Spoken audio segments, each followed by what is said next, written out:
you guys? It's Graham here. So welcome to my first ever podcast ever that I've been... I don't want to say I'm hosting it. I mean, you're mostly hosting me, but... Right. Co-host anyway. and co-host. There's All no right. host. Okay, I don't like that intro. Should I redo it? It's a podcast. It's fine. Podcasts are raw. Businesses when you were younger. When you were younger, there were any businesses that you started up or you tried to start up? Now looking in, hindsight, they actually weren't. I wanted to come up with a free cell phone plan where instead of... when you call a phone, it's like it rings like... Yeah. Imagine if you get a free cell phone, so you wouldn't have to pay any sort of like monthly data or like anything like that. So you don't have to pay like $30-40 a month. But instead, anytime you make an outgoing call, you'll hear an ad for like 10-15 seconds. And then the call goes through. Whoa, Yeah. that's... So I figured, or when people call you, let's just say, instead of hearing it's ringing, or you know how people have a ringback tone where it plays some classical music or something? Imagine if a person calls you and they just hear an ad until you pick up the phone. It's just a free cell phone plan where you can make as many calls as you want within the United States, but it's just you listen to an ad before the call goes through.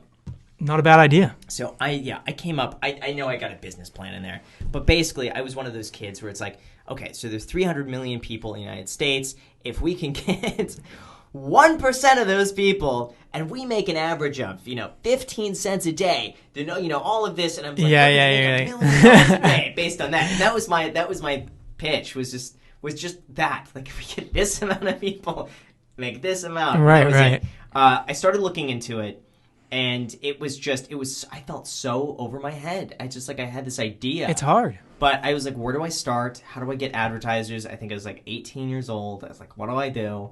Never pursued it. Have you ever heard of Brewster's Millions? No. So it's about a guy who was like a failed minor league pitcher. So nothing spectacular.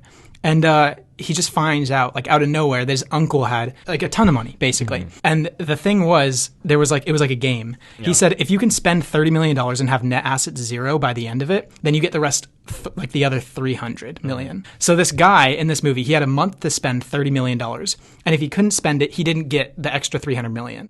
What would you do? How would you spend like that $30 million? Easy. I would say art, cars, watches, real estate. I mean, but then you'd have assets. Oh, you have to spend. Oh, and not have any assets. Yeah. You would be able to rent a really expensive house. There are plenty of houses that you could rent. Hamptons prime season, I think it's like $200,000 a month. You could pay even more for like full staff and stuff like that. You could rent a whole bunch of houses like that. You're not owning any assets on that. You could rent some really expensive. It's basically you renting everything. You could almost buy like really expensive priceless paintings and then damage them. Assign it as you damage them and they're worth so much less. Like imagine buying, let's say, like a Mona Lisa. Let's just say people would be so mad at you. And you drive over light it on fire. You light it on fire, something like that. And then the ashes, you sell the ashes back for, let's say, $1 million or something like that. And then now you only have $1 million to spend in 30 days. You could do that with exotic cars, too. You just get, like, a vintage Ferrari, $10 million. Just crash it. And then sell it $1 million, right? And it's got to be worth something like that. And then just, now you spend $1 million on something, and you just repeat that. It's a lot of work. I'd probably take the challenge, but I'd find a way to spend it. Speaking of rings... Let's see that one. Show that one to the camera. Oh, wow. What? You got this beefed up, didn't you? I did get it beefed up. Yeah, wow. I did get it beefed up. Show it to the camera. Wait. Don't tell Jack. Is it cool if Jack holds it? Yes. Okay, wait. Let me feel it first. Jack's gonna get a break. I want to film Jack's reaction. I thought that was fake the whole time. Is that a diamond? So Jack, hold it. Okay, wait. We gotta get your reaction on this, okay? Because I know. Wait, guys. Oh, you know what? We might just have to get some B-roll. Yeah, get some B-roll so we can. Crazy. Wait. There's a hair on it. I think you saw it when it was just the diamond. Okay. Do you want to be in this as well? I think I want both of your reactions because you don't. I don't think you know either. No what? Just hold it. Guess how much you think that is. But I know how much the engagement ring is. Oh wait, guess how much that would be. So So the cufflinks that your husband wore during the wedding were like 50,000, right? 55. And they had diamonds on them, right? Yeah. 1.5. You're gonna guess that 1.5 million? Yep. It's like this or a Lamborghini, right? So like, I think this could be like $175,000. And you're okay. You want to tell him? That's how much this ring was, actually. But this ring is definitely over $1 million. Look at this. Look at this. Look at his face. I can't hold it. He's shaking. He's shaking. I can't hold it. Take it out of my hand. He's shaking. Oh my god. I just think I was right. Oh my god. You're definitely right. But I don't wear this every day. Yeah. The only reason I'm wearing this is because I have an interview after this. Okay, yeah, fair. But I never wear this. This is like locked up in a safety deposit box. Yeah. I really don't wear it. I know. Wow. Look, I just wanted Jack's reaction to that. That's all. Your reactions are the best. Yeah, Jack is the best. Even pulling up to the house is whoa. I love that. We got monetized too. That means that you guys can watch ads in this video. Exactly. How exciting is that? So we should share how much we've made so far. Okay, so we've made $72. $72. Wow. And that's a few days. Now 72, but you have to consider how much work went into that. I would say from actually filming the episodes, I would say 20 minutes of prep work, an hour of filming. Christine's one that was an entire night from like 8 p.m. to midnight. Yeah. Of doing that, plus editing. That one probably Thumbnails. took me like 5 hours to edit. It's less, we're probably making like $5 an hour for doing this right now, realistically. So that's why you got to get your 2 free stocks from Webull. That's why you have to click on the ads, watch them all the way through. We can't tell them to do that, but why? You're not supposed to tell people to watch the ads and watch them all the way through. Oh, okay. So don't do that. No, don't do that, guys. Is it too late to invest in Tesla? Oh, that's a tough one. I got to say, if you're a long-term investor, I don't think it's too late. Because I personally believe it's going to be a $2,000-$3,000 stock in the future, over the next 5 years or so. But at the same time, if you're trying to do a short-term move around it, I just don't think it's the right stock to do it around. It's too volatile. It's almost like it's one of those stocks that very few come along, kind of like an Amazon, an Apple, a Google, where you just buy it and you just hold it, man. You just throw it in the filing cabinet. You try not to look at the stock price. It's good. If it's at 500 a year from now or 2,000, you try not to make judgments off that. It's one of those you just buy and you forget about it. Don't you think a lot of people think the same thing, that like Tesla is going to be the next, Amazon or whatever, and they're all piling into it now with that expectation? And don't you think that's maybe influenced the price? Because part of me looks at the company and like, this may be like $400 or $500. Yeah. Mm-hmm. But it might never get there because people just have so much faith in the company that it's never going to hit what it's, I think, kind of valued at. Well, with these special opportunities, they really just trade, way ahead of themselves, like years in advance. Amazon's done that since the beginning of time, since when went public in the 90s. It's always traded way ahead of the market because a lot of investors just look at it and they're like, it's just the future. And obviously it's now as well when it comes to Amazon. And that's why that one's at a $1.3 trillion market cap right now, Amazon. Because if you're trying to base Amazon off of what they're doing today, there's no way a $1.3 trillion valuation makes sense for Amazon today. But when you base it off of what they're doing in 5 years, it might be a steal. So, and that goes for a lot of these great companies. There's been a lot of times where Apple's been way overvalued. And there's been times where it's been undervalued. So, sometimes these long-term investments, you have to throw it in the filing cabinet. So I think I'm about $30,000 in credit card debt right now. No. Yeah. Wait. No, you're kidding. Jeez, don't do that. It's funny. No, yeah, like I don't belong on your channel. Wait, yeah. wait, are you serious? Your audience is gonna crucify me. Yeah, I'm being. We got a prankster. I'm being serious. You're being serious. Yeah, I just spent a lot last year. Remember where I used to live? Yeah. So I saw Andrew's place. $3,500 $3,700 a month. Wow, and I was like, $3,700 for reference. And I also went to Russia and Japan and Paris. Okay, so I'm sorry about like laughing. I thought you were kidding. No, I thought you were kidding. I'm like, fine. oh yeah, no, it's like no, it's fine. Well, I've done this like a couple times in my life, and I always get out of it. Where's the debt being held on? What interest rate are you paying on that debt? Oh, it's probably ridiculous. I probably have paid $3,000 or $4,000 in interest alone this year. Your best bet, honestly, is you got to throw everything into savings. Everything. You mean take everything out of savings? Whatever you have in savings, keep just barely enough. Because here's the thing. My thinking is that in an emergency, you could always put more money back in the credit cards. If you need to, you could spend money on credit cards, get up the debt again. That's fine. Well, I did get unemployment, and that helped a lot. Yeah. So I paid off a bunch with that. And do you feel like you can't trust yourself to use a credit card? yeah, that's the thing. I don't know, like my self-control and stuff, you know? Then don't get a credit. Then I agree with you on that. Yeah. Pay it off, close out the cards. I would keep one card open. Right. Do like a $500 limit or whatever, $1,000 limit on the card just so you have it. My dog just had surgery like 2 weeks ago and it was $700. Yeah. So many things happened, you know? Yeah, I made my first ever option trade. Gosh, I told you not to do it. So he told me not to do it. In our private mentorship group, link down below. In the description. I was talking with the guys in the Zoom call, and one of them was telling me about selling puts. So I decided to do it, and I sold a put on NIO, strike price $7.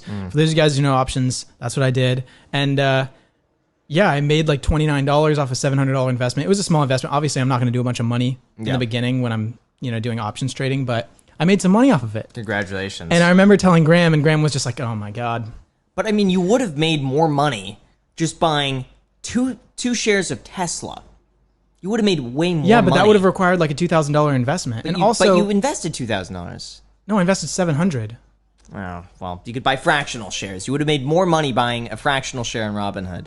Anyways, I made some money, and Graham was just like, "Oh my God!" And you're just, you win a couple of times a little bit, and then one time you lose, and that's it.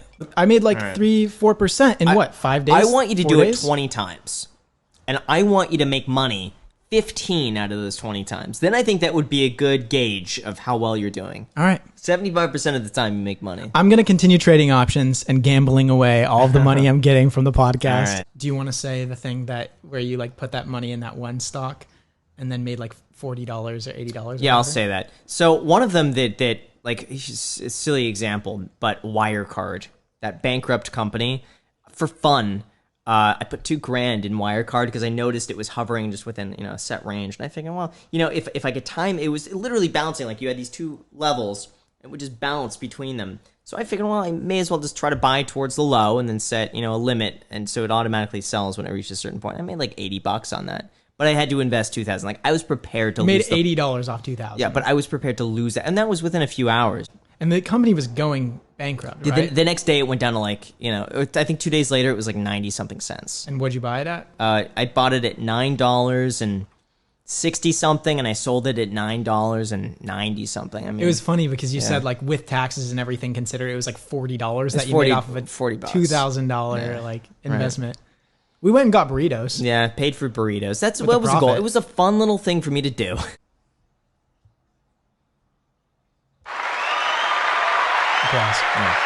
For those of you who don't know me, I am formerly known as Graham's girlfriend or Savannah Smiles, but my name is Macy, and I am on this podcast. I live with Graham, and I am his live-in actress.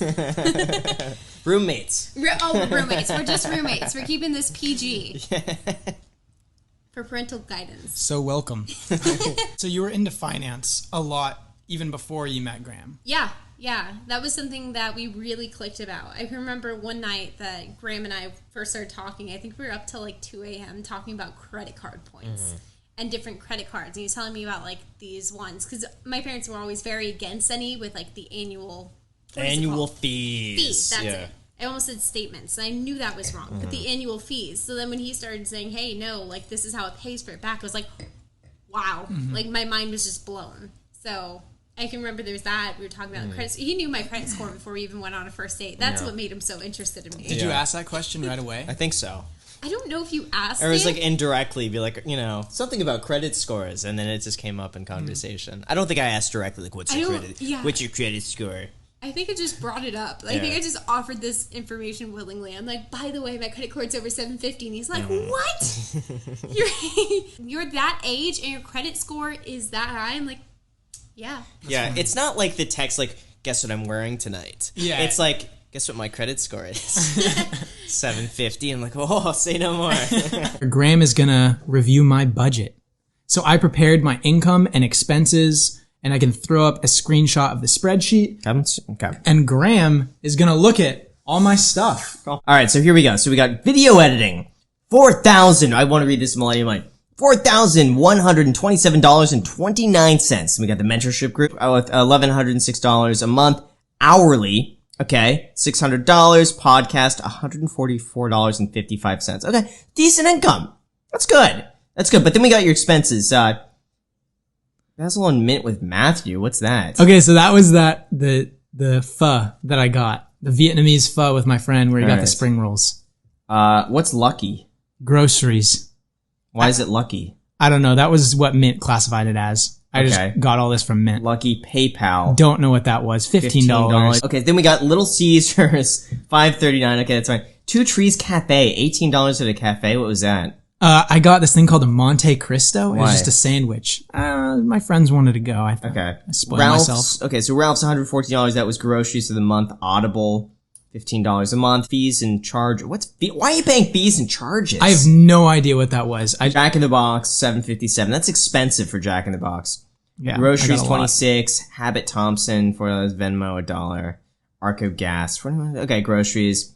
So you went to groceries twice. So you're eating $220 a month on groceries. Yeah. Okay, that's fine. Vons. So gross, $59.7809. Total expenses, $419. Oh, that's a lot. Net income, $55. My expenses are a lot. Yeah, that's a lot of money.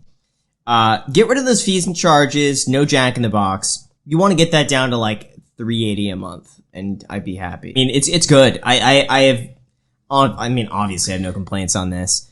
I mean, overall, it's not terrible. Like, I don't have very expensive taste. No. For the most part. It's good. This reminds me of my expenses back in the day, where I would have, like, really nothing. Yeah. But, yeah, it's good. Yeah. I'm fortunate I don't have very expensive taste. Yeah. You know? I just don't need very much to operate. How many streams of income do you have, if you're willing to disclose this? Oh, sure. So, Language Hub number 1. Google AdSense number 2, paid partnerships, affiliate programs, my YouTube course. Investment income. Oh, investment income. Just added that. Oh, Instagram ads. When people buy ads from me on Instagram. Oh, wow. Buy ads from you? Wait, how does that work? Oh, paid like partnerships. sponsorships. Yeah, I'm yeah. like, wait, Instagram has ads? No. What? Yeah, sponsorships. Oh, and I have my workbooks. This is an amazing income source because you produce, it's like a book, it's like a PDF. Okay. I call them handbooks or workbooks, and they sell for like $7. And the one that I made was for English language learners. It has 180 pages. And in the first month, we made $25,000 selling it. What is it exactly? It's like, it's a lot of things in one handbook. So we have like 1,000 words that every English language learner should know. Okay. TV shows that you should watch, like a lot of information about the English language. Yeah. So you have like 7 or so. Yeah. Quite a few. Yeah. Are you able to disclose percentages or numbers? Or? Yeah, sure. I think Google AdSense this month is around 17,000. For which? For all combined? Yes, okay. Nothing compared to you. Oh. Yeah, I watched it yesterday's Shame. video. Oh wait, which one? The net worth? worth? Oh wow, yeah. Yeah. A lot of people watch that video. Then, so workbooks around 10K every month. Paid partnerships, $30K a month. Wow. Wait, what kind of paid partnerships do you do? So like companies that we work with, like product placements in my videos. Mostly. What companies? Audible, Skillshare. We got to talk about this afterwards because I'm not doing anywhere close to that. Wow. Really? Maybe I'm getting yeah. So Good. we got to do that. Sponsorships. Yes, some of them are on Instagram, but YouTube is a bigger chunk. Workbooks.